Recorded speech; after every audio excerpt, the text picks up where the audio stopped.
somehow I managed to scrape my way into the ECL finals for a second time in a row, competing for 3rd and 4th place again. And this time I'm aiming to get 3rd. I want to bump myself up from 4th from the last one. That being said though, I also didn't bring the most sweatiest deck that I could to try to get that position. I figured let's just go with something fun that I really want to bring, as I feel a bit more confident in being able to perform with a deck like that overall, especially with this limited format. Like just trying to go super sway at the beginning of the season really didn't work out for me, but the fun stuff, that was actually working out. So what am I bringing? Well, that is quite simple. It is Majesea again. So the main reason I am bringing this deck is pretty much because I want to play this full art Majesea and hopefully have it hit the board, because I love this artwork. But also, I do think this deck has some merit against Baron's deck, especially over the Krakatuka Burn, which is probably the other deck I would bring. First one is obvious with Krakatuka Burn. Baron's also on fire, meaning that he can kind of play around Eruption, which I don't particularly like.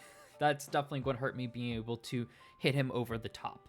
But the second reason I like Majesea is for the same reason why I brought it against Alex. Against the Earth stuff, Majesea's a bit hard to hit over with that massive attacking. I do have to bait out the earthquakes, so that is something I do have to do. But if I can get this established and not run into an earthquake, I'm going to be feeling pretty good.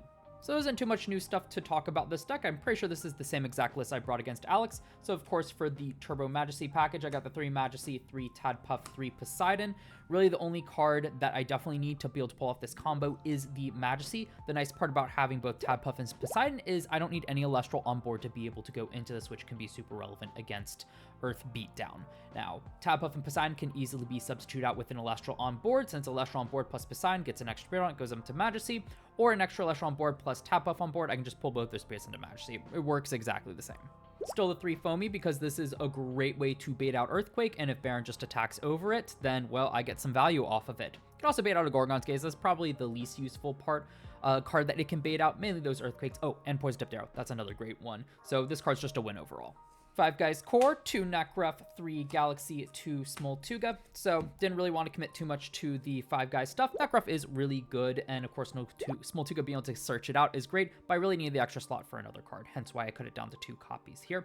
Galaxy is the real MVP here, as if I can get it out on board with the Majesea here, that is like the best ideal situation, because not even a Gorgon's Gaze will be very effective in stopping these, because which one do you stop? Majesea giving itself attack or Galaxy being able to swap the attack? It's pretty much a lose-lose overall, and of course Galaxy is just good for putting on pressure regardless against Baron in the early game. Rounding off the Elestrals, I've got the 2 Aphros and the 1 Sluggle. So the 2 Aphros, I'm already running Poseidon in the deck, so might as well get some draw. Helps me fish for my pieces, which I really need since this will be a combo strategy to get it out.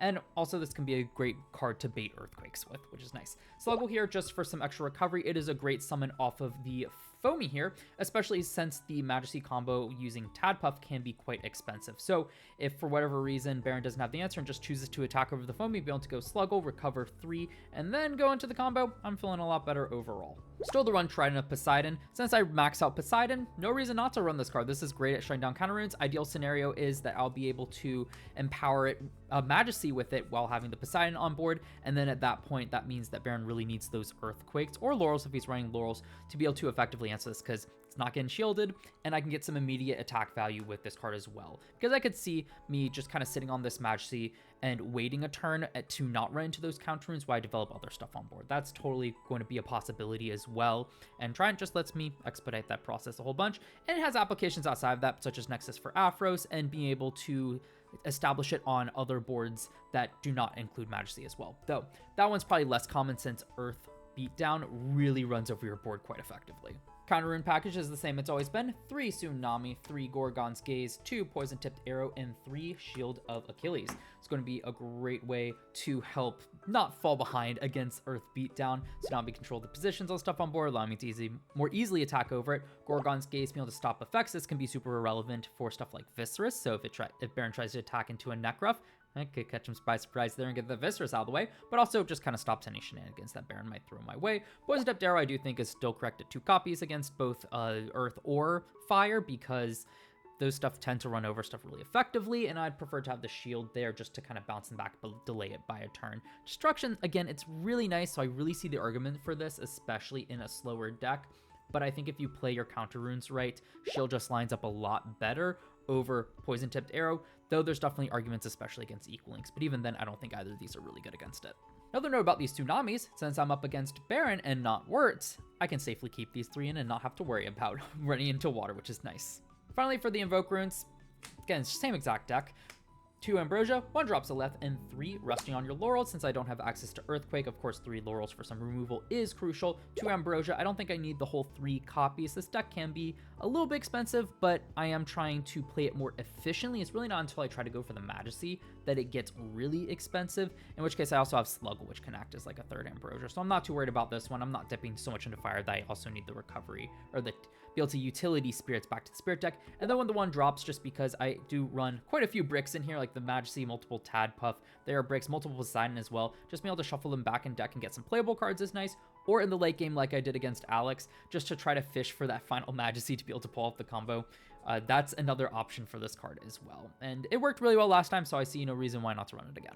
The one change I did make is I'm instead running 4 Vipyro and 16 Leviathan. Last time I was only running the 2 Vipyro for the 2 Nekruff, and where it came in that was a mistake was when I played both Nekruffs and one got shielded, so I had to cast it with the Water Spirit. Now, also, since Baron is not on water, it's not like misenchanting a Nekruff stops anything. It just meant I got 1 less burn off on Alex, and I don't want that same scenario to happen against Baron, because I do think that one could possibly be very important. So just increase those. I've got plenty of generic runes as well to be able to use these up and keep Water Spirits in my spirit deck if need be.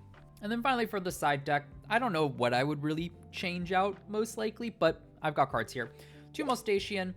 This one's nice just for the big stat line, helps defend against some of Baron's attackers to slow down his progression or force removal to be used on it, and can also be a very flexible attacker. I could see maybe if like Aphros is too slow, especially since I can't search out any of the Nexus banks, maybe substituting the Aphros from Mustachian would be a good idea, and just naturally stall the game to draw more cards instead of trying to force the draw early. So that I could see running that. 1 extra Sluggle if I need some more recovery again, maybe for an Aphros. 2 Veritaqua, this pairs nicely with the Tsunami, but again, Baron's deck is not very defensive to really utilize this Veritaqua, so unless he is playing something very defensive, that's a good side deck card, but for the most part, that probably will just stay here, but I could also always go 1 and 1. That's always an option. 1 extra Trident if I really want to lean into the Trident package. Don't know what I really cut for this one, maybe if like Drops just isn't lining up. Likely it's just going to stay on the side deck. 2 Altar. This, honestly, when I was building this deck, I didn't know if I was going up against Wirtz or Baron, so I did put this card in if I was going against Wirtz. And against his deck, this card would be really good, especially since Tsunami won't always be active since he's also on water. But there's nothing else I would really want to run against Baron, hence why I kept it in here. I mean, it's also nice just to be able to slow down some of its attackers. I've got Poseidon as a Nexus bank, which can make this card usable. I just don't know what I would cut for it. Maybe if he's up against a heavily Equal Links build, I might try to cut down on Shield and Poison Tipped Arrow by 1, or even just cut out the Poison Tipped Arrows for the 2 Altar, though I don't know if I'd really do that. Just so I have another card that can be used against that Equal Links, but also if I have it on board, that means he can also just snipe the Poseidon. So maybe not, as I'm talking through that. But it's just there because Altar's a good card if it lines up. 2 Pandora's Box. This one's probably the most likely one I side in, besides siding out the Aphros for the Mustachian, just in case Baron's on something crazy that I need to keep him up off of cards, maybe some crazy Ascension strategies. I can always like cut a Shield or a PTA and just slot this in, or maybe another card, 1 or 2 copies, depending on what he's doing, just to have an answer there. I also have the 1 extra PTA if I deem it necessary. Maybe he's playing some weird, more defensive deck and I just need the removal overall. It just lines up a bit better than Shield. That's always an option. I even think there's an argument if he's up against Equal Links. What I could do is, instead of just throwing down all my counter runes, just switch out Shield for a PTA, set the PTA down. That way when Equal Links is cast, I can cast this card and just void it. That's another option. And then 1 Rise from the Ashes if I want an extra way to be able to go into the Majesea. So what I could do there is cut the 2 Aphros for a Rise from and a Sluggle, because really this card is only worth it if I Rise from the Sluggle, as it's just too expensive otherwise. So that's the final deck profile for me for this season of the ECL. I'm super excited for the finals, super excited to play Majesea. I really hope, even if I don't win and end up getting 4th, as long as I can get this Majesea on board, I'll be happy. Simple as that. So we'll see what ends up happening. You can watch this game. Well, actually, the game will have already happened by the time this is uploaded, because of course I don't want Baron to see this. Not that I think he would see it, but just better not to have it accidentally spoiled for him. So this will be going up after the event happened this past weekend, but I will be uploading my gameplay with my usual post commentary, so you can look forward to that coming out probably the day after this video is uploaded.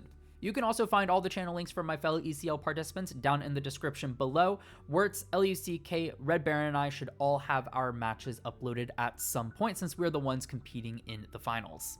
And if you've missed other ECL content, you can also find the playlist link down in the description below. I also have it up in the card above for you. And if you've enjoyed this video, please consider leaving a like, subscribing, and turning on the notification bell so you're notified when I do upload more content. But with all that being said, look forward to more content coming out real soon.